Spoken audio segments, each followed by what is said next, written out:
salva de mãos. Sejam bem-vindos a mais um culto de adoração ao nosso Deus, a esse Deus que é amoroso, que é bondoso, que se entregou naquela cruz por amor a nós.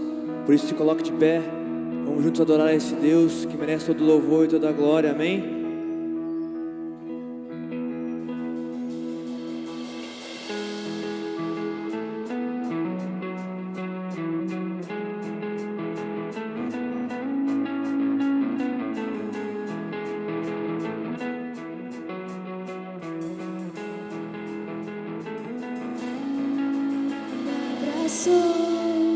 Com as mãos que criaram os céus,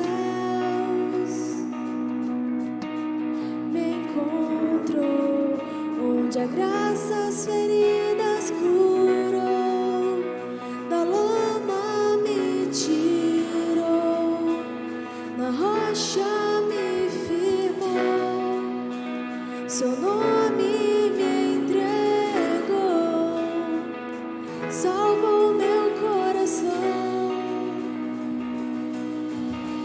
me ergueu, minha vida proclama sua glória, e de pé, hoje sem medo posso cantar, da lama me tirou, na rocha me firmou, seu nome me entregou, salvou meu coração.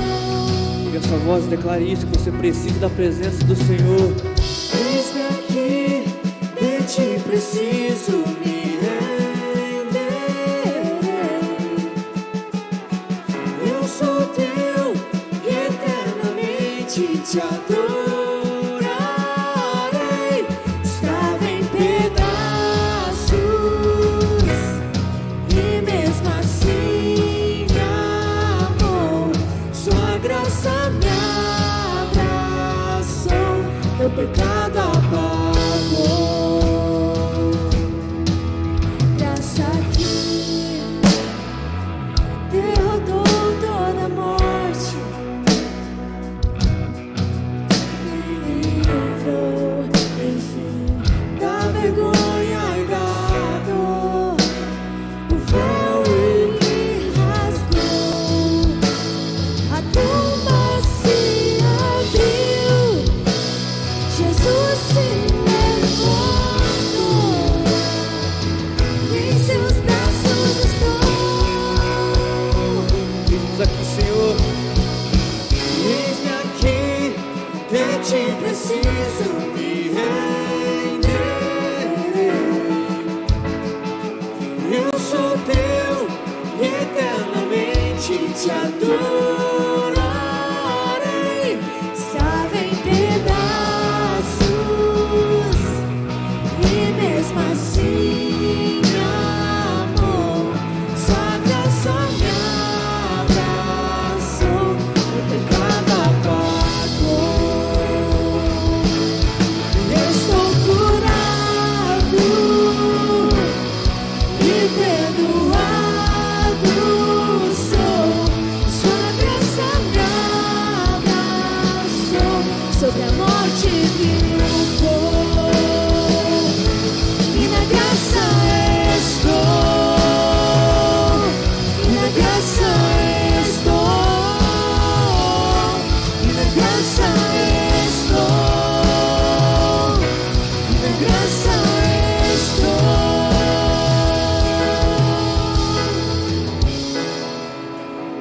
Nós somos salvos por essa graça. Ele deu a vida dele para nos salvar. Ó Jesus, muito obrigado, Pai, por ter se dado por nós, Senhor. Ó Deus, como nós precisamos de Ti, Senhor. Nós dependemos de Ti, Senhor. Ó Deus, obrigado pela oportunidade de estarmos aqui essa noite para poder Te louvar, para poder Te adorar, Pai. Receba o nosso louvor, Pai. Ó Jesus, muito obrigado por ter tirado todo o medo, por tirar todo o medo, por nos limpar, por nos curar, Pai. Ó Senhor, obrigado por tudo que temos feito, Pai. Jesus aqui.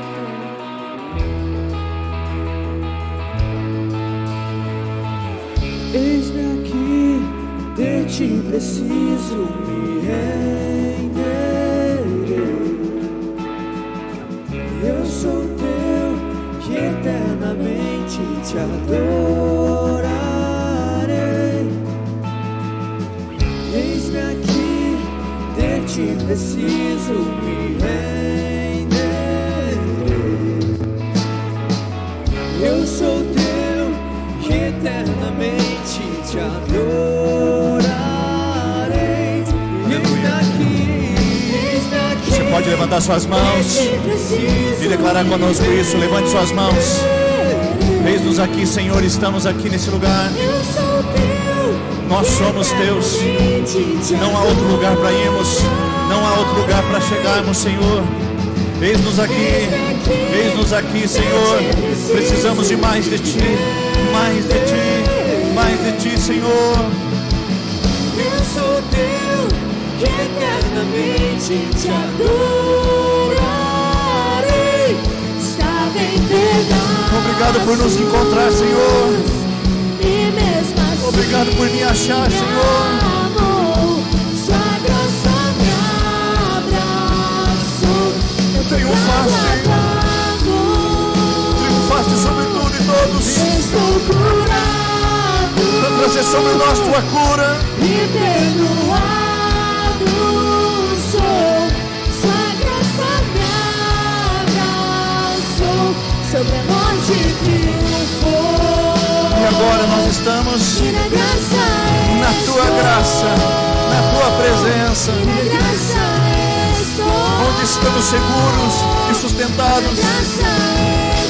Obrigado por esse lugar todo nosso que o Senhor preparou. Estou curado e perdoado. Obrigado, sou. Jesus. Sua graça me abraçou. Sobre a morte triunfou. Aleluia. E na graça estou. Somos o povo da graça. E na graça estou. Senhor, nós te agradecemos porque somos o povo recolhido pela graça, chamado pela graça, sustentado pela graça, e é pela graça que nós ofereceremos o nosso louvor, a nossa adoração e a nossa celebração aqui essa noite. Não pelos nossos méritos, não pela nossa força, não pela nossa capacidade, mas pela sua graça. O Senhor nos aceita e recebe a nossa celebração essa noite, em nome de Jesus. E tudo que nós podemos fazer é te elogiar, te adorar e te agradecer por tudo isso, em nome de Jesus. Vamos dar uma salva de palmas lindas para Jesus. Te adoramos, Jesus. Te amamos, Senhor. E obrigado por estar aqui conosco essa noite. Amém. Você pode se assentar, por gentileza. Quero dar as boas-vindas a todos os irmãos e irmãs que estão aqui conosco essa noite. Aqueles também que nos assistem ou participam do culto. Perdão, não posso usar essa palavra. Você não assiste um culto, você participa de um culto conosco. Então que Deus possa ministrar sua casa e sua família também, enquanto você adora conosco. Irmãos, nós temos alguns avisos para dar, especialmente aos nossos visitantes de primeira viagem. Você tem um direito, ou tem direito a um presente que nós preparamos para esse dia, diante da sua visita, tá bom? Então eu peço, por gentileza, não faça essa desfeita conosco. Nós gostaríamos muito de te conhecer lá no final da nossa celebração, na livraria. É só você passar ali, retirar o seu presente, e que nós preparamos com muito carinho pela sua visita. Esperamos que você volte mais vezes para participar conosco da nossa comunidade, que não é perfeita, não é feita de gente perfeita, mas que serve a um Deus perfeito e maravilhoso. Nós temos ótimas notícias para trazer para vocês. Primeiro, que nós encerramos agora o nosso bazar nesse sábado, e foi realmente uma bênção, irmãos. Nós queremos agradecer a todos que participaram do bazar, doando, todos aqueles que estiveram trabalhando e todos aqueles que ajudaram, divulgando ou vindo no nosso bazar, adquirindo o que havia ali. Todos os nossos missionários realmente serão muito abençoados. Aliás, falando sobre isso, aquele envelope azul, quando nós colocamos as ofertas aos missionários, nós pedimos a sua permanência, a sua assistência, porque muitas vezes nós não conseguimos cobrir as despesas mensais apenas com envelopes azuis. Por isso que o Bazar Missionário vem como suprimento, para que nós possamos mensalmente sustentar os nossos 6 missionários que estão em campo trabalhando nesse exato momento enquanto nós estamos aqui. Então continue a sua contribuição através dos envelopes azuis, mas também nos ajudando no Bazar Missionário, porque ele também tem sido uma bênção para mantermos o nosso compromisso em dia com todos esses irmãos e irmãs que estão servindo no campo missionário. E também as nossas nossas crianças, terça-feira agora, vocês estão liberadas para voltar para uma celebração especial na sua idade. Eu sei que as crianças já estão aqui, algumas delas, com os pais, e eu sei que não é fácil ficar aqui ouvindo um adulto falar. A minha própria filha reclama disso. Dizendo, pai, eu vou lá, mas é só coisa para adulto. E eu digo, eu sei que não é fácil, por isso, criançada, papais, mamães, vocês estão pela internet, a partir da semana que vem, terça-feira, no horário das 20 horas, nós teremos a celebração infantil para crianças de 4 a 11 anos. E no domingo, às 10 da manhã. Domingo à noite não temos celebração infantil, mas as crianças podem vir participar com os pais e permanecer com os pais durante a celebração aqui no nosso templo, tá bom? Pastor, e a inscrição? Precisa fazer? Não. Nós não faremos a inscrição enquanto nós não tivermos qualquer indício de superlotação. Durante esses 6 meses que nós fizemos esse sistema de inscrição, nunca nós atingimos a capacidade próxima ao máximo. Então nós pedimos que você apenas traga o seu filho, a sua filha, leve ao salão social, lá eles serão distribuídos nas salas, com toda a segurança que o momento precisa, e se caso for necessário, nós estaremos com as inscrições abertas para, durante a semana, você garantir a vaga do seu filho. Por enquanto, isso não será necessário, tá bom? Então espero você, papai e mamãe, nessa terça-feira às 20 horas, podem trazer os seus filhos, e nós vamos celebrar a Jesus com eles e na linguagem deles também. E nós estamos começando hoje a nossa campanha de jejum e oração. Serão 21 dias. Nós estamos, a partir de agora, consagrando algo da nossa vida, o que nós retiraremos para nesses próximos 21 dias nós dizermos ao nosso coração: isso é importante, isso é necessário, mas eu tiro isso para dizer que a presença e a busca de Deus é mais necessária para mim. Então, se você tem algo na sua vida e no seu coração que você gostaria de consagrar ao Senhor nesses 21 dias, coloque diante de Deus e retire algo durante esse tempo. O que é tão necessário para você? O café? O que é tão necessário para você? O café da manhã, ou o almoço, ou aquela janta, ou aquele leite antes de dormir? Eu não sei, aquilo que é fundamental para você e que você vai sacrificar para si mesmo nesses dias, para dizer: eu estou dizendo a isso que meu Deus é muito mais importante que qualquer coisa que eu necessito. Esse é o princípio do jejum. Nós não fazemos jejum para mudar Deus, nós fazemos jejum para nos tornarmos mais sensíveis ao mover e à voz dele. Por isso o tema desse mês será, o tema do jejum desse ano, será vivendo o sobrenatural. Nos tornarmos mais sensíveis nesse sobrenatural e pedindo que a mão de Deus esteja nos conduzindo diretamente a um mover sobrenatural na vida, na família, em nossa igreja e em nossa cidade. Então, durante todos os 21 dias de oração, nós estaremos orando por vidas, famílias, igreja e cidade. Esse é o nosso propósito. Então eu peço que você já esteja selecionando no seu coração o que é que você vai consagrar. E no final dessa celebração, e você que nos assiste em casa, no final dessa celebração nós estaremos fazendo a consagração para esses 21 dias de jejum e oração. E para ajudar você e a mim, nesses 21 dias nós teremos encontros marcados. Nas celebrações presenciais, nós estaremos fazendo menção e orando pelo momento de jejum. E quando não houver celebrações presenciais, nós estaremos online no YouTube às 20 horas. Então amanhã, por exemplo, começa 20 horas, eu espero você no nosso canal. Serão 25 minutos, 30 minutos ali de presença, de marcante, onde nós estaremos buscando a presença do Senhor. E depois na terça-feira na celebração presencial, na quarta-feira online. E assim a gente vai fazendo todos os 21 dias nós estaremos nos consagrando e lembrando do compromisso que nós fizemos. Tá bom? Isso é pedagógico e importante para todos nós. Então no final da celebração já vai pensando o que é que você vai tirar, o que é que você vai consagrar ao Senhor. E no final da celebração nós faremos isso todos juntos aqui nesse lugar, tá bom? E também queremos agradecer a Deus muito por sua generosidade e louvamos a Deus de cada vez que você faz a sua oferta, a sua contribuição, seja através da internet ou seja aqui presencialmente. Nós agradecemos a Deus pela sua disposição de servir a Deus através das suas finanças. Que Deus possa te honrar e Deus possa te abençoar profundamente, porque quando você contribui, você não está dando a uma igreja, você está devolvendo ao reino, e que isso possa resultar em crescimento e favorecimento do reino de Deus. E se porventura, irmãos, tem alguém que não pode dar, mas que precisa receber, esta igreja está aqui para servir pessoas também. É através da sua contribuição que nós também podemos abençoar outras famílias com alimentos, com alguns outros recursos que podemos e está ao nosso alcance fazer. Então, se você está aqui e precisa de uma mão auxiliadora, essa igreja quer ser isso nesse momento. Apenas nos faça saber para que possamos ser bênção na sua vida, tá bom? Todos os nossos canais de comunicação, seja a secretaria, seja aqui nosso gabinete pastoral, nós estamos dispostos a poder abençoar a sua vida aqui também nesse lugar. Vamos ficar em pé, irmãos, nós vamos orar em meio a tantas notícias boas, o bazar missionário, as crianças voltando, começando o jejum e também a oportunidade de podermos oferecer oferecer a Deus os nossos dízimos e as nossas ofertas, eu quero aproveitar esse momento e compartilhar com vocês uma notícia não tão boa assim. Somos igreja, nós nos alegramos com os que se alegram e choramos com os que choram. E essa noite a nossa igreja entra em luto a partir de agora, porque nós acabamos de perder o nosso irmão Elias Andrade. Ele é esposo da Angélica, um grande parceiro nosso da igreja, amigo, um homem que teve uma transformação especial no retiro de homens e que de lá para cá vinha vivendo algo especial de Deus. E nós estamos profundamente tristes de passar essa notícia à igreja, de que ele faleceu agora há pouco, lá em Ivaiporã, na UTI. E nós estamos aguardando notícia se haverá velório. Se houver, será na nossa igreja. Se não houver, nós faremos uma breve homenagem ali no momento do sepultamento no cemitério municipal. Então vamos orar pela família. Vamos orar pela família que perde esse parente querido. E vamos orar pela igreja que perde um irmão querido também do nosso meio. Senhor, nós queremos agradecer ao Senhor pelos anos de vida que o Senhor concedeu a Elias. Obrigado especialmente a Deus por termos experimentado aquilo que experimentamos no retiro de homens. Ele foi testemunha visível de o que Deus pode fazer, o que o Senhor pode fazer quando o homem abre o coração para o seu tratamento. Um homem que teve uma transformação maravilhosa e que deixa agora uma viúva que percebeu e sentiu a transformação que seu marido viveu.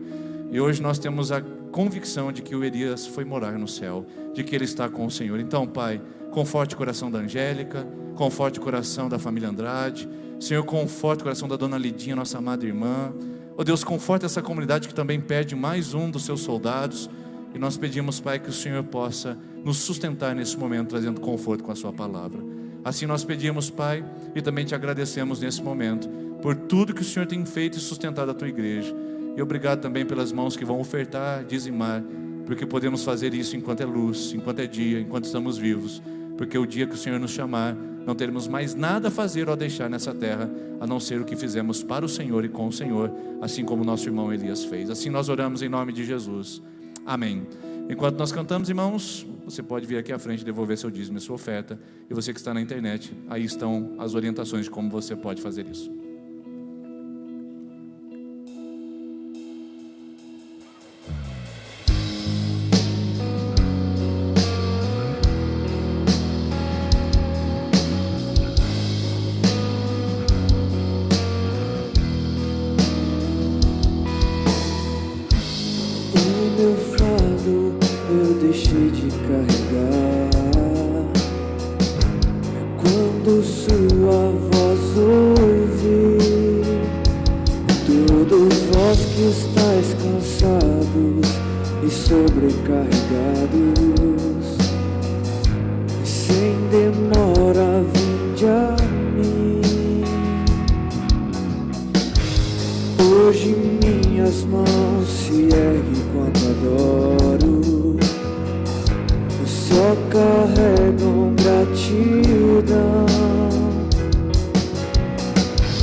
Descansar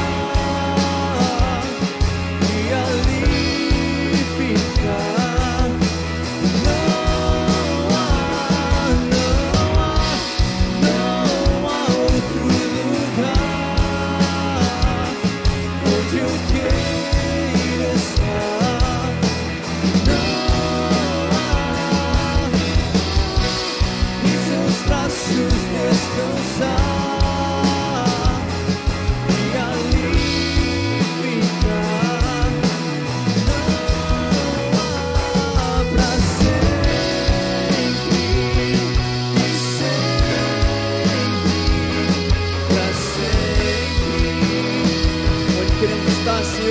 seus braços para sempre, sempre, para sempre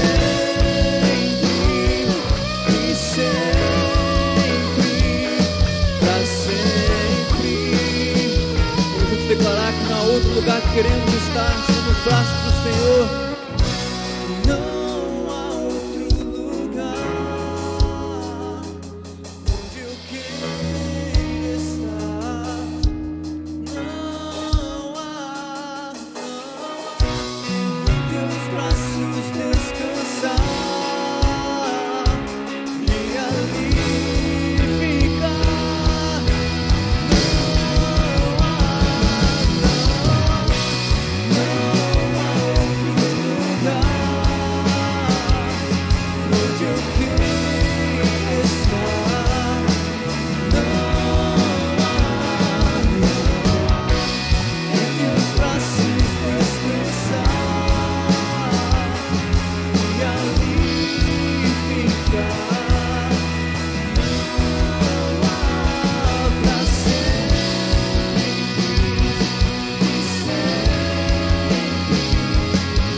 Nesse momento, ó Pai, da sua presença neste lugar, ó Pai.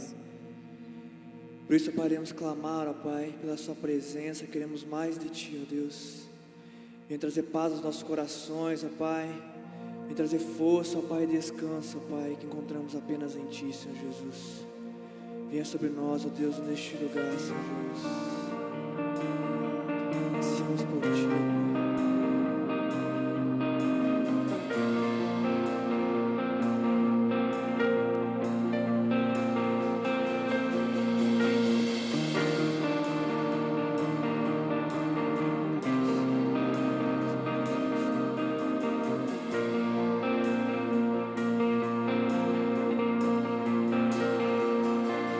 Quando a ilusão desaparece e minha fragilidade é revelada, quando o coração não mais se aquece e a vida já não vale nada, quando minha razão perde o sentido e eu reconheço que sei pouco, quando nem me lembro quem eu sou, quem me fez ou para onde vou, eu clamo a Ti, és meu consolo, eu clamo a Ti. Oramos por Ti, Senhor. Eu clamo a Ti, és meu socorro,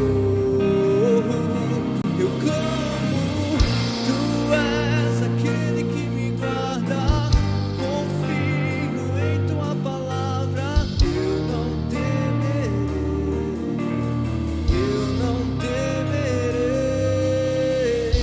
És fortaleza, minha salvação.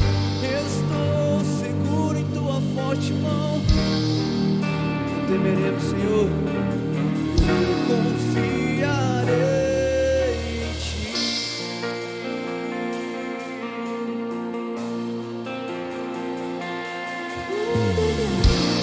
De sentido, e eu reconheço que sei pouco, quando nem me lembro quem eu sou, quem me fez e para onde vou.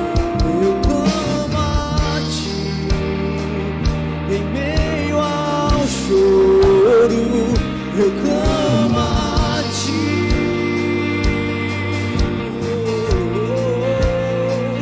Eu clamo a Ti, és meu socorro, eu clamo, Tu és aquele que me guarda, confio em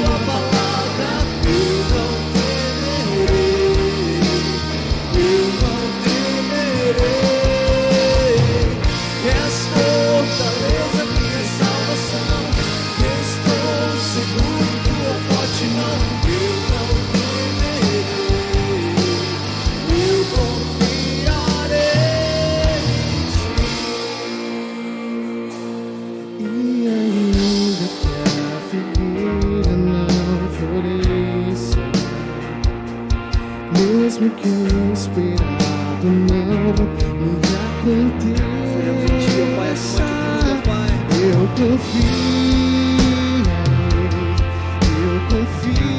confiarei e descansarei em Ti. Eu me alegrarei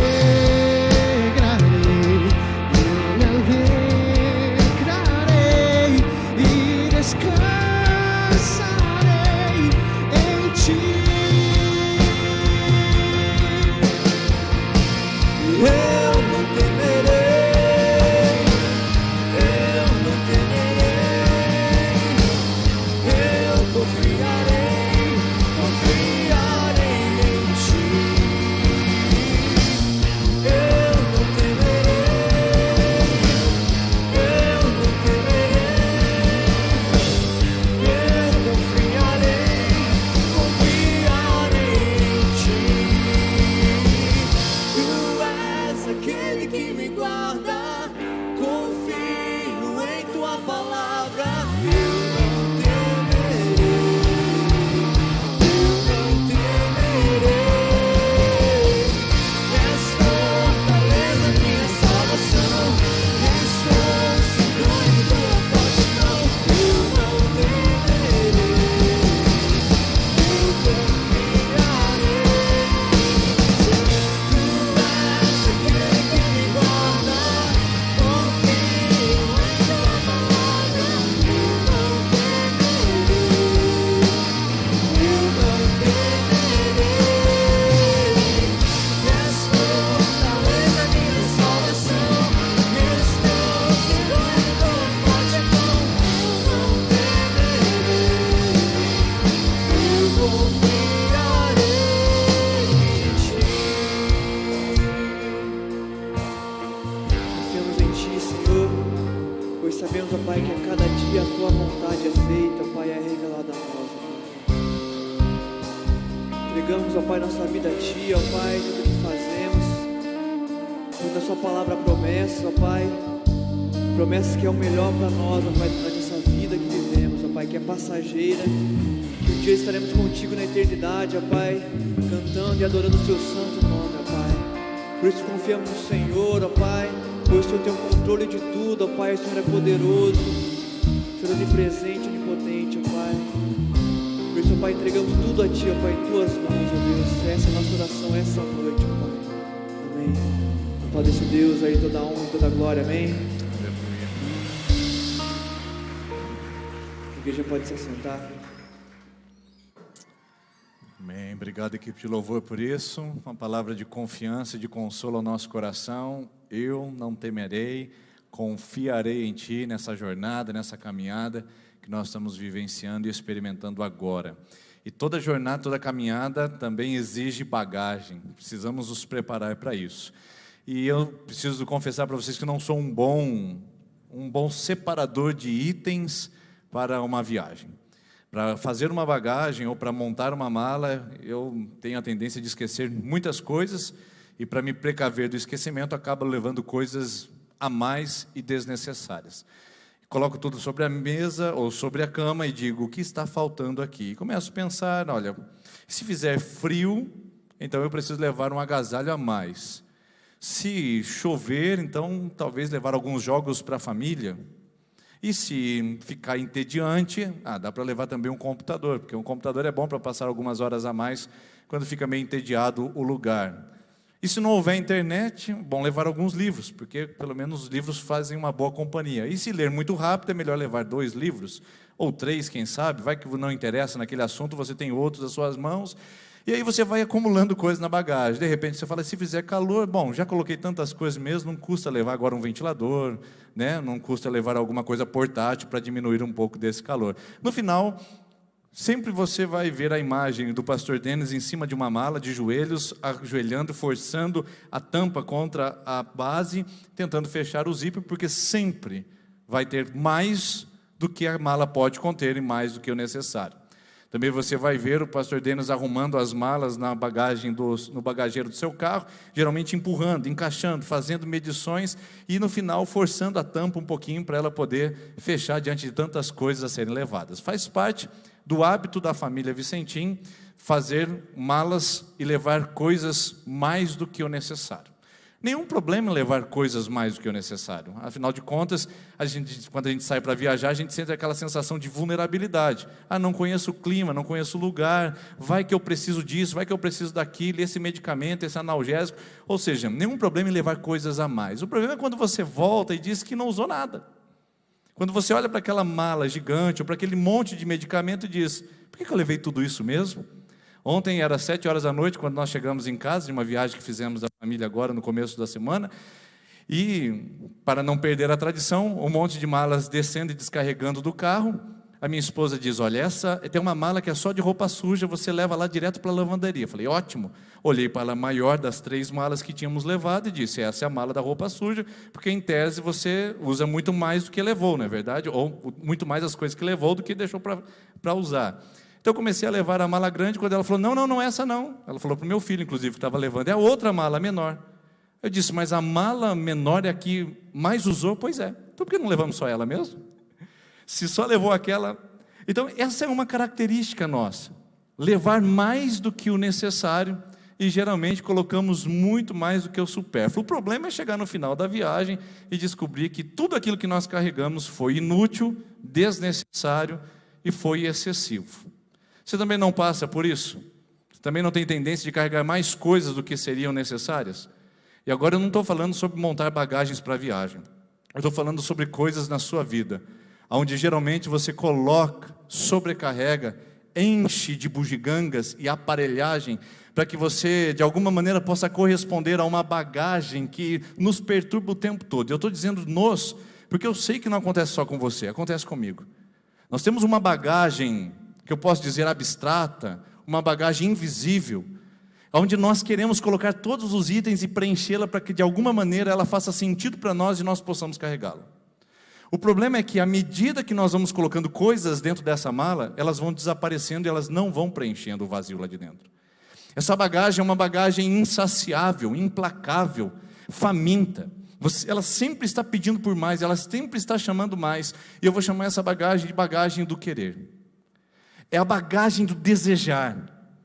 Ela quer mais patrimônio, você coloca mais patrimônio e ela diz, eu quero mais. Ela quer mais prazer, você coloca prazer, ela diz, eu quero mais. Ela quer mais liberdade, você coloca mais liberdade, ela diz, eu quero mais. Ela quer mais amigos, você coloca mais amigos e relacionamentos, ela diz, eu quero mais. Ou seja, essa bagagem nunca está suficiente. Alguém ousa discordar disso? Porque eu não estou falando de algo teórico, abstrato, do mundo das ideias, estou falando de algo que é real. Qual foi a última vez que essa bagagem disse para você, coloque mais, eu quero mais, eu preciso de mais? Qual foi a última vez que essa bagagem ditou para você as regras, o comportamento, suas atividades, para que você pudesse preencher e de alguma maneira você dizer, olha, estou satisfeito, estou plena, estou convicto de que consegui tudo que eu precisava e tudo que eu queria? Qual foi a última vez que essa bagagem fez isso com você? Hoje? Ontem? Semana passada? Certamente ela também fará amanhã. Sempre ela vai abrir a sua boca grande, com seus zíperes elásticos, e vai dizer assim, me dê mais, porque eu preciso de mais, eu quero mais. Então de repente você está carregando uma mala pesadíssima, e que ainda continua vazia. É muito ilógico isso. Uma mala que sobrecarrega a sua caminhada, que sobrecarrega seus atos, suas atividades, seus pensamentos, e mesmo assim continua vazia. Porque não tem sentido, não tem propósito.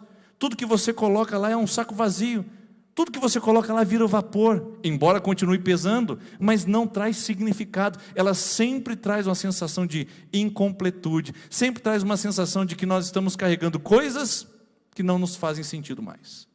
E a grande verdade é que a gente chega, você chega, no final da jornada, olha para trás e diz, por que eu carreguei tantas coisas em excesso e supérfluas? Irmãos, é sobre esse problema que eu gostaria de destacar aqui com você essa noite. Porque eu não quero, e espero que também você não queira, e acredito que você também não queira, chegar no final da minha vida, quem sabe aos 50, 60, 70, quiçá Deus me permita chegar aos 80 com saúde, Mas não quero chegar ao final da minha vida, olhar para trás e dizer assim: por que eu carreguei tantas coisas desnecessárias? Porque embora depois de uma viagem de final de semana com a família eu olhe e diga: bom, não usou, tudo bem, pelo menos estava lá. Eu não quero chegar no final da minha vida e dizer: eu carreguei tudo isso até aqui e não me prestou e não me valeu para nada. E eu acredito que você também não. Eu acredito que você quer dar sentido à sua vida. Eu acredito que você quer levar uma vida mais leve, mais significativa, mais proposital e menos sobrecarregada, menos desgastante, menos esgotada. Não é verdade? Todos nós queremos isso. A questão é como trabalhar essa mala do querer, que sempre pede por mais supérfluos e pede por mais excessos. Supérfluos e excessos. Nós somos essa sociedade. Nós somos esse mundo. Aliás, vamos definir algumas palavras aqui antes? Vamos definir algumas delas, antes de a gente ir adiante? Supérfluo, excesso, necessário, essencial. Essas palavras parecem ser a mesma coisa no nosso vocabulário. Sim, porque nós usamos para os supérfluos os mesmos termos que usamos para o essencial. Por exemplo, não é surpresa, eu já disse isso algumas vezes, mas acho que acredito que foi no meu primeiro ano aqui em Sertanópolis, minha filha tinha 7 anos de idade, ela olhou para mim e disse assim: pai, eu preciso de um iPhone. Um supérfluo que foi transmitido em forma de necessidade. E nós fazemos isso o tempo todo. Essa não é uma palavra, um linguajar de uma criança abaixo dos 11 anos. Essa é uma linguagem da vida adulta. Eu preciso disso, eu necessito disso, eu quero aquilo, eu desejo, sempre atrelados a coisas que muitas vezes são desnecessárias, supérfluas, banais, e são apenas excesso de bugiganga sobre a nossa vida. Esse é o grande problema. Nós usamos esses termos e invertemos. Coisas que são essenciais, a gente diz que é desnecessária, supérflua. Coisas que são desnecessárias e supérfluas, nós nos agarramos como se fossem essenciais e totalmente necessárias. Essa bagunça confundiu a nossa mente ao ponto de hoje a gente não saber mais definir o que é essencial e o que é excessivo. Não sabemos. Parece que nós somos aquelas duas irmãs servindo Jesus. Jesus entra na casa delas, uma se chama Marta, outra se chama Maria. Marta tem uma personalidade mais ativa, mais performática, então ela começa a fazer logo as atividades para agradar Jesus, dizendo: Jesus, aqui está o bolo, aqui está o café, o senhor que precisa de mais alguma coisa. E aí a Maria, mais pacata, mais submissa, e aproveitando o momento, se senta aos pés de Jesus. Marta diz que ela está fazendo o necessário e o fundamental. Maria diz que ela está fazendo o necessário e o fundamental. Quem está com a palavra e com a razão aqui é Jesus que vai dizer. Marta vem para reclamar da atitude da sua irmã, que está sentada aos pés dele, despretensiosamente, sem fazer nenhuma atividade. Jesus olha e fala: Marta, Marta, você anda inquieta e te preocupas com muitas coisas. Olha só o excesso. São coisas ruins, queridos? Servir Jesus, fazer bolinho para ele, cafezinho, passar um chá fresquinho, não são coisas ruins. Assim como também muitas das nossas bagagens não estão cheias de coisas ruins, estão cheias de coisas boas, mas ainda assim desnecessárias. Então Jesus fala assim, olha a palavra que Jesus usa: olha, Marta, entretanto, uma só coisa é necessária. Marta achava que muitas coisas eram imprescindíveis. Jesus olha para Marta e diz: não, uma só é necessária. Maria escolheu a boa parte. Essa é a parte necessária: ficar aos meus pés, me conhecer e saber quem eu sou. Então, nós temos uma sociedade de Martas, que inverteu os valores e disse que na nossa atividade, no nosso excesso, nós capturamos a essência, quando na verdade é perigoso, irmãos. A nossa essência está sendo subtraída, roubada e deturpada por causa do excesso. Somos uma sociedade de excesso. E alguns podem dizer assim: o culpado disso tudo é o diabo. Eu não sei se é o diabo, mas que ele usou duas mãos para fazer isso, uma chamada marketing, outra chamada consumo, ele conseguiu fazer isso de uma maneira maravilhosa nos nossos dias. Talvez seja por isso que nós chamamos alguma coisa parecida com capitalismo. A ideia de você sempre estar descontente com o que possui, para manter a máquina girando e sempre possuir um pouco mais, porque na verdade nunca é suficiente. Essa boca aberta dessa bagagem que diz: eu preciso de mais, se sustenta na propaganda e no marketing que diz para você: sempre você está correndo atrás, sempre você está com coisas que não são suficientes. Sempre você precisa ter mais. Então somos a sociedade do excesso. Temos excesso de sapatos, excesso de roupas, excesso de trabalho, excesso de atividades, excesso de calendário, excessos e excessos e mais excessos, porque a nossa intenção é de que a nossa bagagem um dia ela se complete e diga, ai, cheguei ao meu patamar. Eu falo a verdade, você que já está na beira da aposentadoria, se bem que no Brasil hoje, né, quem está na beira da aposentadoria beira os 100 anos de idade.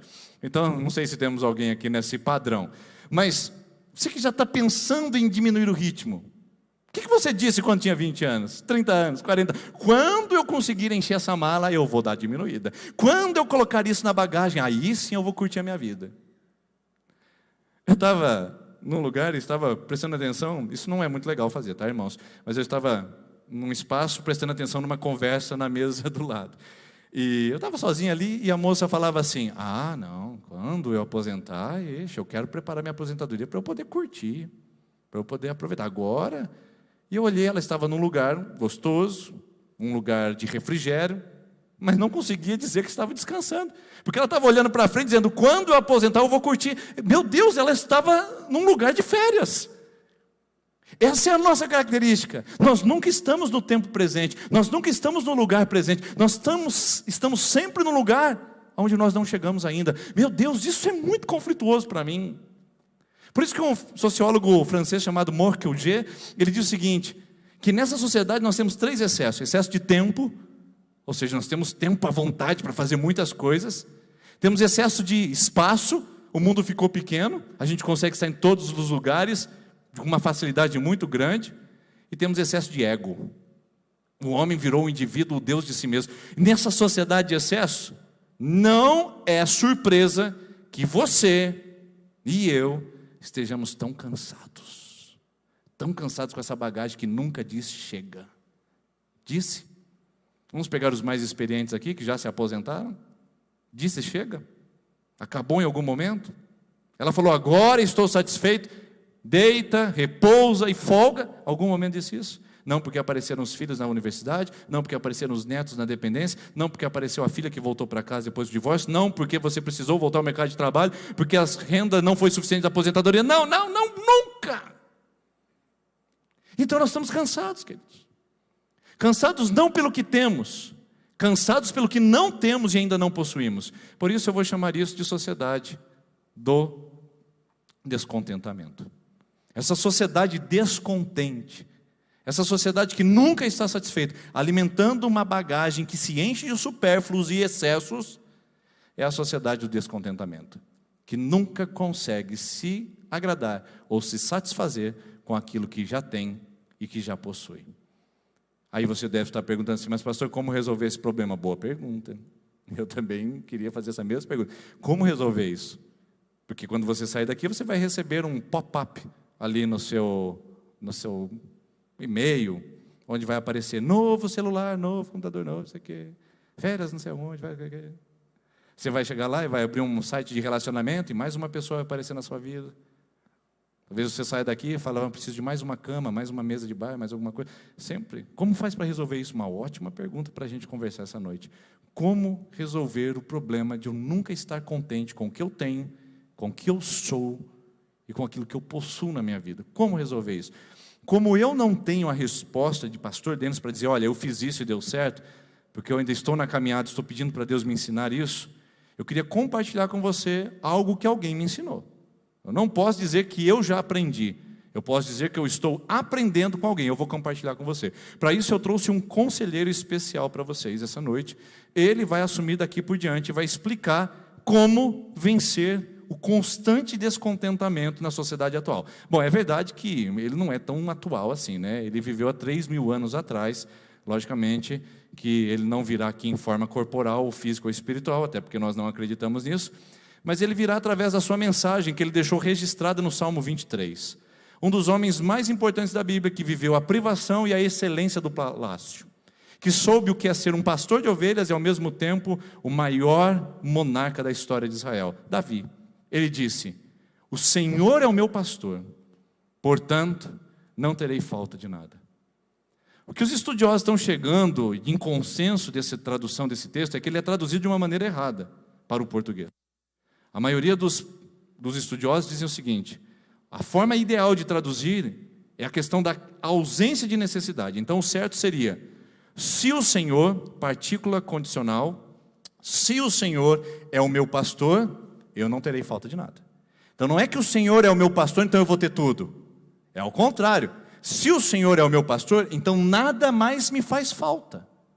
E o contrário também é verdadeiro. Se o Senhor não for meu pastor, tudo o resto, ou todo o resto, não me satisfará. Tudo me faltará. Então vamos fazer de novo? Se o Senhor é o meu pastor, eu não sinto falta de mais nada. O contrário, se o Senhor não é o meu pastor, tudo me faz falta. Está percebendo a diferença? Isso é fantástico. Isso é tremendo, irmãos. Se Deus está em mim, significa que as outras coisas se tornam desnecessárias e supérfluas. Ao contrário do que esse mundo está dizendo. Torne primeiro as coisas necessárias e supérfluas essenciais para você, então você vai ver a sua vida dar um up. Jesus disse isso: buscai primeiro o reino de Deus, em Mateus 6,33. E que as demais coisas, e as demais você pode incluir tudo que você quiser, a Bíblia não é característica ou definitiva nisso, as demais coisas serão acrescentadas. Ou seja, vamos resumir aqui, eu vou trazer uma outra palavra para traduzir esse salmo. Muito mais prática talvez, e muito mais próxima de nós. A frase é a seguinte, olha só, seria isso o Salmo 23. Aquilo que tenho em Deus, se o Senhor é meu pastor, é maior que aquilo que não tenho no mundo, nada me faltará. De novo, aquilo que tenho em Deus, se o Senhor é o meu pastor, é maior que aquilo que eu não tenho no mundo, nada me faltará. É como uma balança, queridos. Se a balança interior tem Deus, o que eu colocar lá fora não vai fazer efeito, porque o peso já está garantido. O contrário não é verdadeiro. Se essa balança interior é o que eu faço, o que eu realizo, ou o que eu compro, ou o que eu possuo, quanto mais eu coloco nela, ela nunca compensará, porque não há peso suficiente para me garantir estabilidade, alegria e realização com as coisas dessa vida. Então o que a Bíblia nos garante, e eu acredito fielmente que ela não errou no decorrer desses 3.000 anos, é que se nós aplicarmos a nossa vida a uma vida séria com Deus, de dependência de Deus, de relacionamento com Deus, não uma relação dominical, não uma relação superficial, não uma relação religiosa, não uma relação ritualística, se nós aplicarmos o nosso coração a conhecermos e experimentarmos Deus, o nosso nível de ausência externa vai diminuir significativamente. Então o segredo não é o que eu possuo lá fora, o segredo é o que eu consigo garantir aqui dentro. Por isso que Jesus disse, uma coisa só é necessária.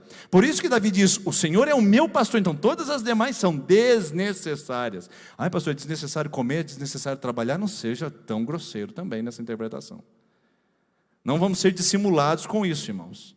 O que nós estamos dizendo é de essência, ao invés de excesso. Essência é o que nós precisamos em Deus. O que nós garantimos em Deus, que nada desse mundo conseguirá trazer. Bom, pergunte para quem deitou em várias camas, resolveu o seu problema? Depois de 10, 15, 20 camas, você ressaiu daquele relacionamento mais satisfeito do que o anterior? Está aí o contexto. É só perguntar para quem adquiriu muito e chegou com muito. Resolveu o seu problema? Garantiu alguma coisa? É só perguntar para quem teve muitos amigos, muitos relacionamentos, foi em muito churrasco e foi popular. Resolveu alguma coisa agora? Alguma coisa fez sentido para você agora, depois de tantos anos? O problema, irmãos, é olhar para trás e falar, por que eu carreguei tanta porcaria durante a minha vida? Podia ser mais leve, podia ser mais simples, poderia ter dado atenção ao principal, poderia ter favorecido o essencial, poderia ter lutado por aquilo que realmente faz sentido, mas não, gastei meu tempo com coisas que foram vãs e desnecessárias. Bom, Davi ficou muito longe, mas eu tenho que confessar para vocês, 3.000 anos talvez não trouxe muita empolgação para você. 3.000 anos as coisas eram diferentes, né, pastor? A gente não está falando de século 21. Vamos trazer um cara bem mais próximo então, tá bom? Um cara bem mais próximo, que pode nos ajudar a revelar o porquê que a gente, ou qual o caminho para a gente sair desse ciclo do descontentamento. Quem sabe Paulo? Só viveu há 2.000 anos atrás. 2.000 anos, tá bom? Bom, é o máximo que eu posso chegar. Depois disso, é filosofia, é sociologia, antropologia, são ciências acadêmicas humanas, mas palavra de Deus, o máximo que eu posso chegar é 2000 anos atrás. E o Paulo disse isso aos seus conterrâneos ou à sua geração. Não estou dizendo isso porque eu esteja necessitado, pois eu aprendi a viver contente em toda qualquer circunstância. De onde Paulo escreve isso? De um resort de férias, ou talvez de um transatlântico passando pelas ilhas gregas, ou quem sabe de um grande lugar imperial onde ele fazia parte dos chefes da administração? Não. Paulo escreve prisionado, solitário, abandonado em Roma, e ele diz o seguinte para aquela igreja: eu aprendi a viver em toda situação, não precisa ter piedade de mim não. Não precisam ter dó de mim, porque eu já aprendi o segredo de viver contente. Paulo, conta para nós então. Se Paulo aprendeu, eu preciso que ele me ensine, irmãos. E eu acredito que ele seja uma boa companhia para nós essa noite. Ele pode te ensinar. Olha o que ele diz e olha as palavras em destaque. Aprendi. Contentamento é aprendido, contentamento não é recebido. Não passa por osmose. A gente aprende a ser contente, a gente desenvolve a habilidade de ser contente, a gente aplica o coração a ser contente. O que é aprender, irmãos? Por exemplo, quero aprender a fazer uma lasanha 4 queijos. Como é que eu faço? Fico lá em casa fazendo meditação. Lasanha 4 queijos, lasanha 4 queijos. Não, irmãos, eu vou pesquisar, eu vou aprender, e mais importante, eu vou praticar, eu vou colocar o presunto, eu vou colocar o queijo, vou colocar o outro, eu vou colocar tudo, e vou participar, e vou fazer, se bem que lasanha 4 queijos não vai presunto, né? Mas você vai lá, tudo aquilo. E aí eu vou colocar no forno, eu vou descobrir quanto tempo fica, qual é o melhor ponto da massa. É aprendizagem, é experiência. Irmãos, o contentamento não vem com oração. Ô pastor, ora para eu ser mais contente. Ô pastor, vamos cantar para a gente ficar mais contente. Irmãos, é aplicação, é olhar para a vida e dizer: Senhor, eu sou grato, Senhor, eu estou satisfeito, Senhor, eu rejeito o supérfluo, Senhor, eu rejeito a banalidade. Irmãos, grande parte da nossa sociedade é futilidade, e eu estou preocupadíssimo. Tem algo dentro de mim que está assim, ó, gritando, por olhar o mundo que vivemos e ver que enquanto vidas estão morrendo, enquanto pessoas estão perdendo os seus parentes, enquanto o mundo está em causa, a gente está preocupado com futilidades. É a nossa bagagem gritando: me dá mais! E a gente perdendo a essência do que é ser humano de fato. Estamos nos tornando uma espécie diferente do que seria a humanidade.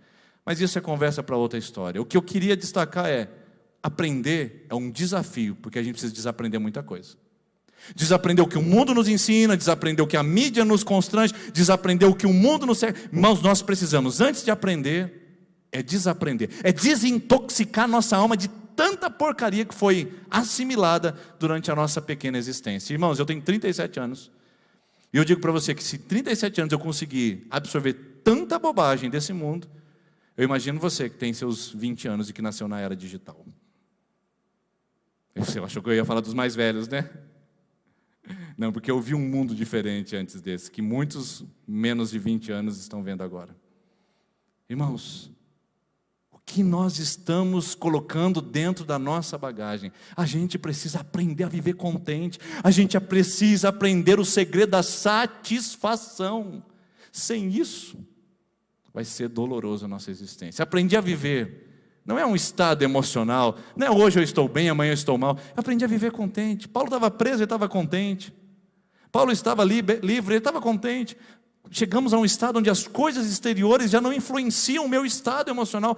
Claro que eu fico triste, claro que eu choro, claro que eu às vezes perco assim, o caminho da esperança, mas a grande verdade é que há um contentamento dentro do meu coração. E aí você pode estar falando: o que é isso, pastor?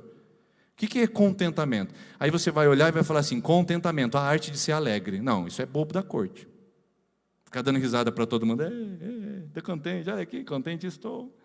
Não. Ser contente vem de uma palavra latina que significa, bom, você talvez já comprou algum produto no mercado e que estava escrito lá: conteúdo, peso neto, conteúdo neto. O que é aquela palavra? Conteúdo, contento. Contento é a palavra raiz para contentamento. Então, contentamento não é ficar feliz, contentamento é ter conteúdo. Aí mudou, não mudou? E eu pergunto para você: você pode estar contente estando triste? Claro, porque contentamento não é estar feliz, e nem contentamento é ficar dando sorriso à toa. Contentamento é ter conteúdo dentro de si, é colocar a balança para pesar do lado certo. E o que o nosso mundo faz? Coloca a balança para pesar do lado errado, com coisas desnecessárias, vãs e inúteis. E não há conteúdo, irmãos. Não há conteúdo. Contentamento não é ser feliz ou ficar alegre. Contentamento é ter conteúdo. E que conteúdo é esse? Paulo também explica. Paulo fala: eu aprendi a viver estabilidade, contente com conteúdo. Por quê? Tudo posso naquele que me fortalece. Tem gente que até tatua esse versículo no seu corpo e não sabe o que significa. Que vergonha. Não é que eu tudo posso fazer naquele que me fortalece. Não é que eu posso realizar qualquer coisa que Deus vai atrás resolvendo o meu problema. Eu posso experimentar tudo porque eu tenho conteúdo. Eu posso chorar um ente querido e mesmo assim não me desesperar, porque eu tenho conteúdo. Eu posso perder coisas importantes na minha vida e mesmo assim não me revoltar, porque eu tenho conteúdo. Eu posso chorar uma noite e mesmo assim não perder a fé, porque eu tenho conteúdo. E ninguém está falando de sorriso, ninguém está falando de alegria extrema. Estamos falando de tristeza, angústias, perdas, lutos, e mesmo assim permanecer contente, porque contentamento é ter conteúdo. Paulo disse: aquele que me fortalece é o meu conteúdo. E aqui, tanto Paulo como Davi chegam à mesma conclusão. O que eu tenho dentro de mim é muito maior do que eu tenho fora de mim. Ou seja, aquilo que tenho em Deus é maior do que aquilo que eu não tenho no mundo. Você entendeu? Ficou mais claro? Você consegue concordar com esses dois conselheiros fenomenais da Bíblia? Dois mentores que nos ensinam a como viver nesse mundo, sabendo que o que eu tenho em Deus é muito maior do que o que eu não tenho nesse mundo que me enche de bagagens. Esse é o desafio, queridos. Viver com contentamento e aprender a não nos encher de futilidades, porque tem muita gente que só chora suas futilidades. Tem gente que se desespera com seus excessos, mas está longe de capturar o que é realmente a sua essência. Um dia uma pessoa me procurou e disse: pastor, eu perdi tudo. Eu falei: puxa, rapaz, que situação, hein? Lamento muito. Você perdeu a sua família? Não, pastor, eu não perdi minha família, não. Você perdeu sua saúde? Você está com alguma doença incurável? Não, pastor, está tudo bem com a minha saúde. Então você perdeu sua fé, irmão. Você perdeu sua fé, perdeu Deus, sua salvação. Ele falou: não, pastor, de jeito nenhum, não perdi minha salvação. Eu falei: então, você não perdeu nada. Se você perdeu alguma coisa que não está entre isso, você perdeu o desnecessário. Ou seja, você só aliviou a bagagem. Irmãos, tem muitas coisas na nossa vida que a gente considera perda, mas é Deus aliviando nossa bagagem. Tem muita coisa que a gente se desespera, levanta um punho em riste, fala: Deus, por que comigo? E Deus está dizendo: eu só estou aliviando a sua bagagem para que você descubra que uma coisa só é necessária. Quantas vezes a gente já não aconselhou adolescentes, né? Eu já tive a oportunidade como pastor. A mãe ligou para mim uma vez, desesperada, o filho estava muito complicado, né? Eu cheguei para aconselhar, ele tinha cerca de 14 anos, e ele estava desesperado, literalmente, porque sua crush, sua paquerinha, tinha acabado de terminar com ele e se envolvido com outro garotinho. Ele estava desesperado. Quando eu cheguei, ele falou assim: pastor, acabou tudo para mim. É a mãe do lado, né, também, desesperada com aquela situação. Acabou tudo, eu não quero mais minha vida, eu quero, né, vou me matar. Mais ou menos assim. Conversamos, conversa vai, conversa vem. Houve uma conscientização. Nós saímos do quarto dele, fechamos a porta. A mãe olhou para mim e falou assim: crianças, né, pastor? Eu falei: pois é, crianças, né? E saímos da casa com aquele ar de superioridade. Por exemplo, mundo de adulto não tem essas bobagens, chorar por causa de crush, de paquerinha. Para com isso. Quantas pessoas vão passar na vida desse adolescente? Sabe aquele ar de superioridade, de arrogância, dizendo: eu sou muito melhor, eu sou adulto. Eu imagino Deus sendo convocado para os nossos choros. Deus chegando nos nossos quartinhos de birra. E a gente lá: ai, Deus. E Deus fala assim: crianças, dão tanto trabalho, não é verdade? Porque a gente diz que a gente é muito melhor do que criança para lidar com as suas infantilidades. Mas a grande verdade é que muitos de nós ainda somos infantis para lidar com as nossas ausências, para lidar com as nossas carências, para lidar com as nossas privações. Porque quando elas chegam, é como se o mundo tivesse acabado, quando na verdade, ninguém pode roubar aquilo que você não tem. Tudo que o mundo oferece para você é o que você não tem. Você acha que tinha aquele relacionamento? Não, você não tinha. Você acha que tinha aquele patrimônio? Não, você também não tinha. Você acha que tinha aquele sucesso? Também não. Aquela posição, tão pouco. Não, tudo que o mundo oferece é o que nós não temos. E ninguém pode roubar o que a gente não tem. Eles só podem roubar o que a gente tem. E o que a gente tem é Cristo. Paulo disse: o que eu tenho é o que me fortalece. Davi disse: o que eu tenho é o que não me permite sentir falta de nada. E você, o que você tem? Se não tem Jesus, você pode ter um monte de coisa, mas continua ainda não tendo nada. Benjamin Franklin, quem sabe agora um mais próximo de nós, do século XIX, ele disse o seguinte: o contentamento transforma pobres em ricos, e o descontentamento transforma ricos em miseráveis. É mais ou menos por aí.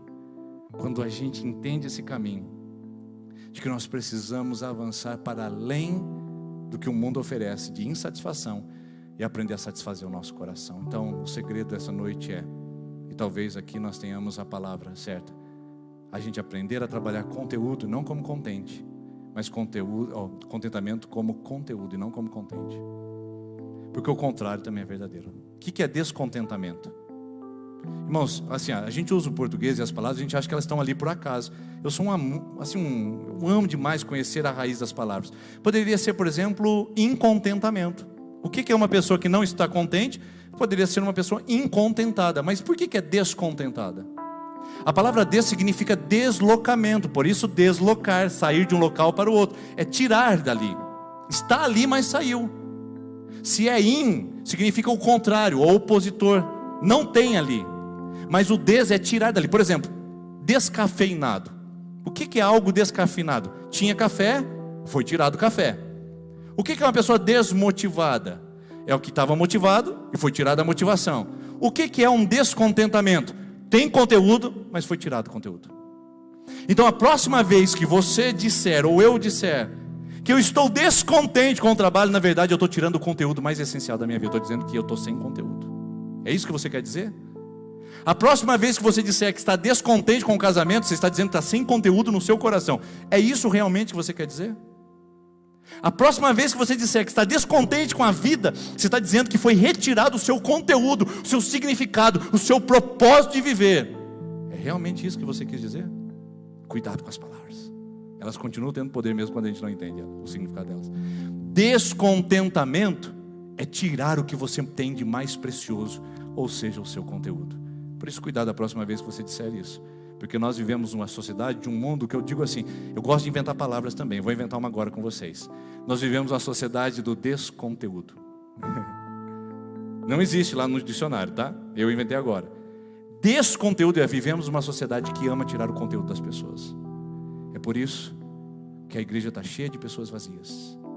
Por isso que muitos e milhares estão correndo para terapias, correndo para a psiquiatria, correndo para consumo. Não que sejam terapia e psiquiatria coisas ruins, são coisas importantes, e também aconselho pessoas a fazerem isso, mas a grande verdade é que milhares e milhares estão correndo para ali não porque precisam, mas só porque aprenderam a viver sem conteúdo. E quando a gente não tem conteúdo, irmãos, a balança descompensa, e aí gera o esgotamento, o cansaço, e o fardo fica mais pesado, porque nesse mundo ele nunca trará conteúdo suficiente para a gente se sentir em algum momento da vida satisfeito. Tudo é de curta duração. O cheiro do carro novo passa, a pessoa nova que chegou na sua casa apresenta problemas de comportamento e até mesmo falhas de caráter. O novo trabalho tem os seus novos desafios, a nova cidade também é poluída e tem má administração. Tudo passa. Todo conteúdo se desfaz desse mundo, mas tem um que não vai embora. Que ontem, hoje e amanhã será o mesmo, é Jesus Cristo. É dele que você precisa e é dele que eu estou falando o tempo todo essa noite.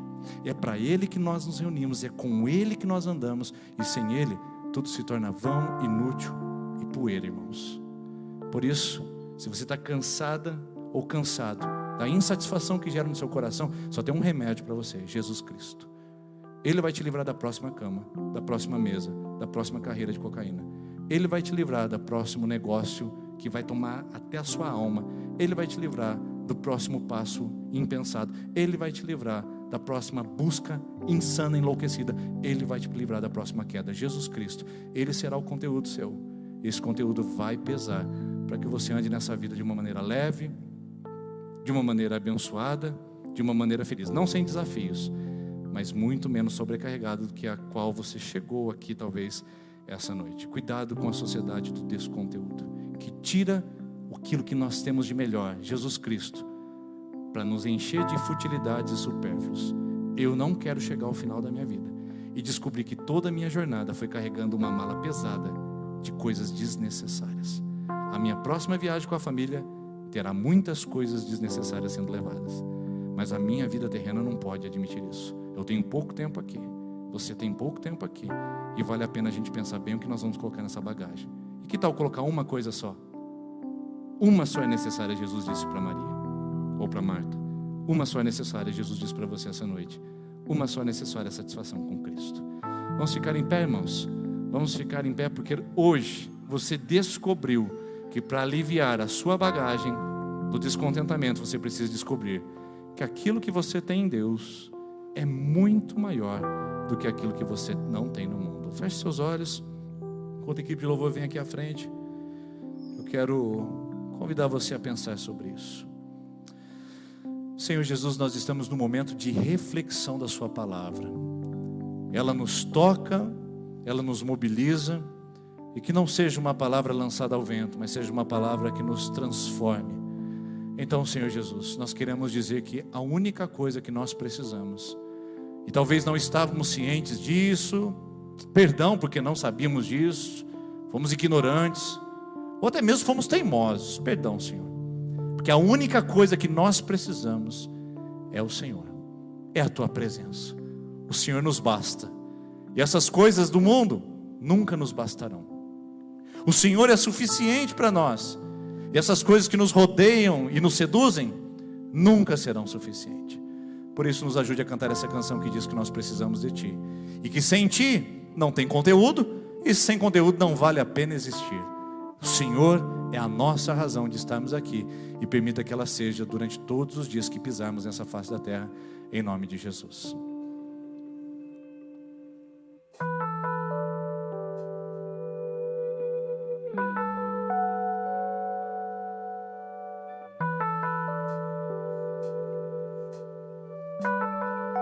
Preciso de Ti. Preciso do Teu perdão. Preciso de Ti. Quebranta o meu coração. Como a coça anseia por águas, assim tenho sede. Como terra seca, assim é minha alma. Preciso de Ti.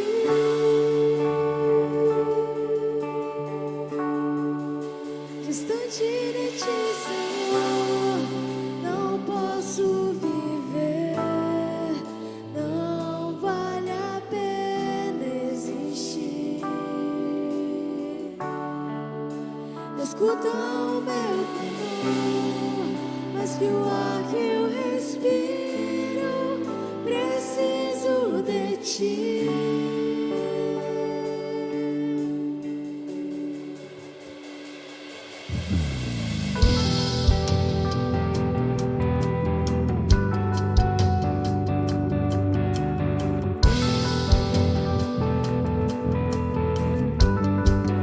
Não posso esquecer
apenas um segundo longe da sua presença, Pai.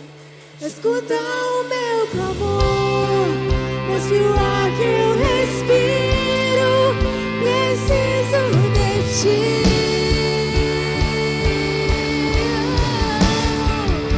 Distante de ti, Senhor, não posso viver, não vale a pena existir. Escuta o meu clamor, mas que o ar que eu respiro, preciso de ti.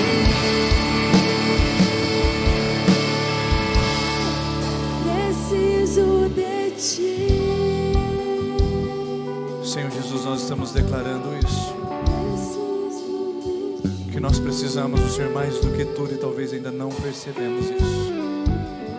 E que quanto mais longe do nosso pastor, mais longe do nosso Cristo, mais bugigangas acumulamos nessa vida. Mas quanto mais perto de Ti, mais percebemos que essas são desnecessárias. Nos ajude a olhar para Ti e andar contigo. E nos ajude a declarar todos os dias para o nosso coração que Tu és tudo o que precisamos. É o início, é o fim, é o alfa e o ômega, o autor e o consumador da nossa fé, o nosso conteúdo total. Nós vamos agora consagrar o nosso jejum, irmãos, e eu quero pedir a você que se preparou para esse momento e já escolheu o que você vai fazer. Se você vai participar do nosso jejum, um momento de consagração, eu gostaria de fazer com você de joelhos nesse momento. Se você puder se ajoelhar, você que vai fazer o seu jejum conosco nesse momento.